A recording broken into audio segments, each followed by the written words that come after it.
देखें देखें इमरान खान का शुरू दिन से वो जो मुतालबा चला आ रहा था वो वही था कि उसने इलेक्शंस में जाना है। हाँ।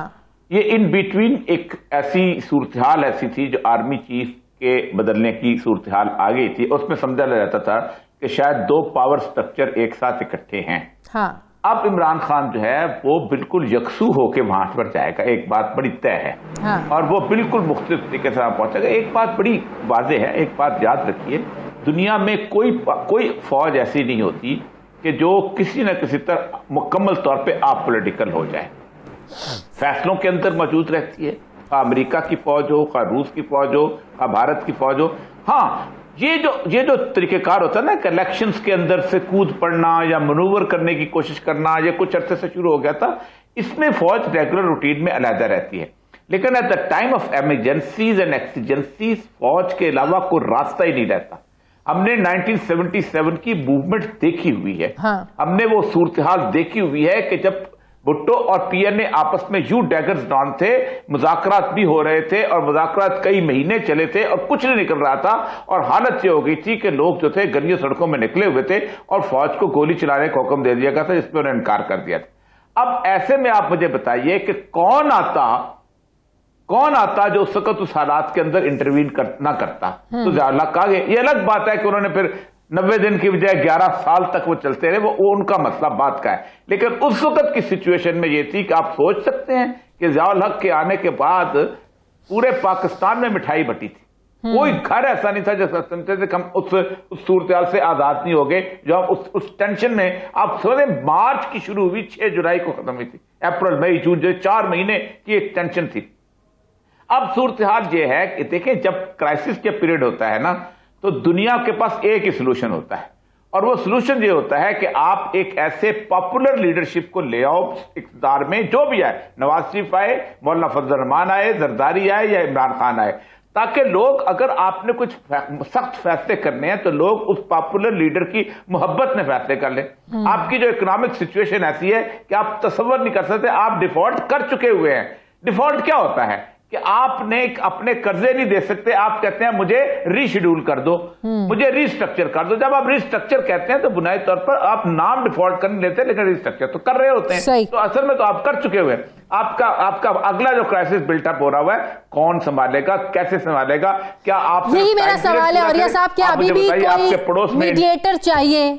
अभी भी कोई ऐसी पर्सनालिटी हमें चाहिए जो बीच में पढ़ के इन तमाम मामलात को, जो है, अब जाहिर है कोई भारत से तो आएगा नहीं, कोई अफगानिस्तान से तो आएगा नहीं, कोई मुल्क के इदारों का कोई बड़ा कोई बैठे, हुकूमत उनके साथ बात नहीं करना चाहती है, पीटीआई वालों के साथ, खान साहब उनके साथ बात नहीं करना चाहते हैं, कोई तीसरा इदारा, कोई अहम शख्सियत बीच में बैठेगी तो आप नहीं समझते तभी मामलात सॉल्व होंगे? आपस में तो ये बैठने वाले नहीं है। और साहब डेफिनेटली देखिए, क्राइसिस बिल्ट हो गया था ना जिस दिन इमरान खान साहब ने स्पीकर ने कहा था कि मैं इस पे वोटिंग नहीं कराता, नो कॉन्फ्रेंस मूव में। हाँ। तो एक अदारा बीच में आया ना, वो कौन आया था? वो सुप्रीम कोर्ट आया, सुप्रीम कोर्ट, ठीक है। और सुप्रीम कोर्ट ने उसके बाद घर भेज दिया, सारे का सारा वोटिंग करवाई, कहा 12 बजे तक वोटिंग करो। अब अगर क्राइसिस बिल्टअप होता है तो जाहिर बात है सुप्रीम कोर्ट एक अदारा मौजूद है, वो भी है।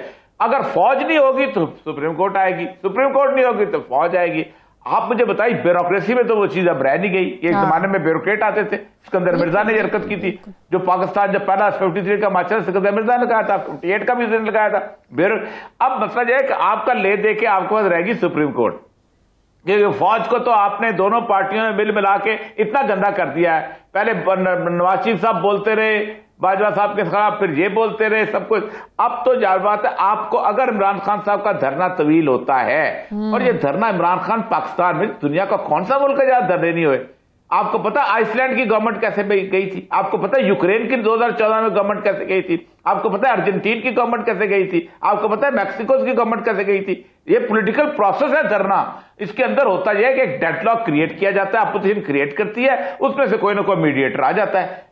तो बाद में होता है अपोजिशन वाले गवर्नमेंट खुद रिजाइन कर दिया, आओ भाई इलेक्शन में जाते हैं। तो लेकिन हमारे यहाँ ये रिवायत रही नहीं है ना, हमने माजी के धरने भी देखे, माजी के एहतजाज भी देखे, हमारी तारीख ये नहीं रही है सर। हमें वो कादरी साहब वाला भी 2012 का धरना याद है, बड़े सेंसिबली जो है ना पीपल्स पार्टी ने उसको हैंडल किया था, और जो मुतालिबात थे जिस तरीके से डटे हुए थे कादरी साहब, बड़े तरीके से उनको वापस भेजा था। देखिए पहली बात यह है कि इमरान खान साहब के लिए फेस सेविंग का मसला नहीं है, मसला सारा इस वक्त यह है कि इमरान खान एक बहुत पॉपुलर स्टैंड के ऊपर खड़ा है, और ये अगर वो पॉपुलर स्टैंड पे ना होता तो तमाम की तमाम गवर्नमेंट खड़े होकर कहती आओ इलेक्शन में हम उतरते हैं। कोई जो कामयाब गवर्नमेंट होती है, जिसको इस खास का एतमाद होता है कि वो जीत जाएंगे, वो कभी भी अपोजिशन के इस मुतालबे को रद्द नहीं करते। तो बल्कि बात ऐसा होता है कि डिगॉल जैसे बंदे कि ठीक है मुझे नहीं मानते हो कि मैं सही हुक्मरान नहीं हूं, मैं वहां पर इलेक्शन में जाता हूं।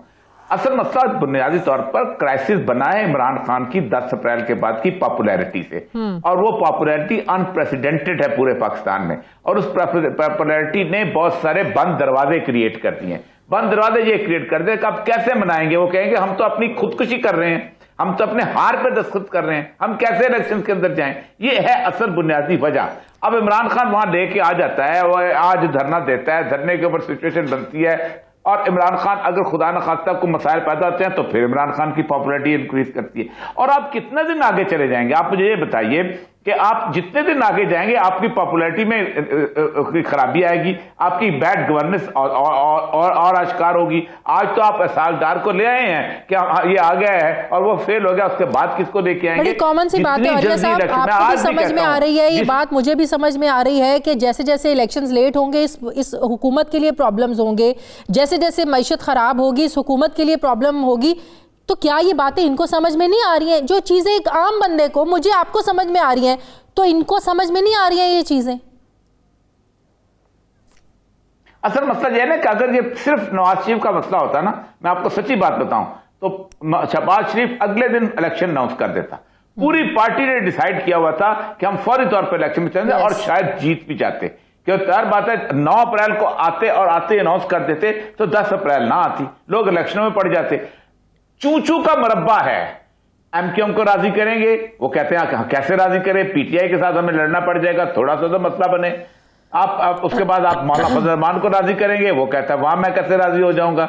जरदारी को तो राजी आप फिर भी कर सकते हैं, वो तो कहता है कि मेरा तो कुछ नहीं जाना, शायद मैं बहुत। फिर आप बलूचिस्तान के अंदर बाप पार्टी के अच्छा बाप का बलूचिस्तान का पूरा क्राइसिस जो है, बलूचिस्तान में मैं रहा हूं, बलूचिस्तान को आप सियासी सूबे के तौर के बजाय आप एक एडमिनिस्ट्रेटिव यूनिट के तौर पर डील करते हैं, आप सिक्योरिटी यूनिट के तौर पर डील करते हैं। और अंग्रेज के जमाने से करते चले आ रहे हैं कि जब अंग्रेज ने ड्यूरेंट लैंड की बाउंड्रीज लगाई थी, वहां आप क्या करेंगे, किस किस्म की गवर्नमेंट आएगी, कैसे उसका इलेक्शंस करने से पहले ये बहुत कुछ सोचना पड़ता था जो ना सोच रहे हैं। अब अचानक उनको तजवीज दी गई थी फेस सेविंग के लिए कि 5-6 महीने जो है आप ऐसा करो, मान लो, और आप एक इंटरिम गवर्नमेंट ले आओ, ताकि सारी बुलाएं सारी गालियां इंटरिम के पड़ जाएं, और नून लीग भी दुलदला के वापस हो जाए, लोगों की याददाश्त भूल जाए। वो खान साहब ने माना नहीं। बिल्कुल। अब ये तो जो मेरा 26 तारीख के बाद पता चलेगा कि ये बहुत बड़ा ऊंट जो है वो किस कड़वट पे बैठता है, क्योंकि ऊंट बहुत बड़ा है, उसकी कड़वट भी बहुत बड़ी है।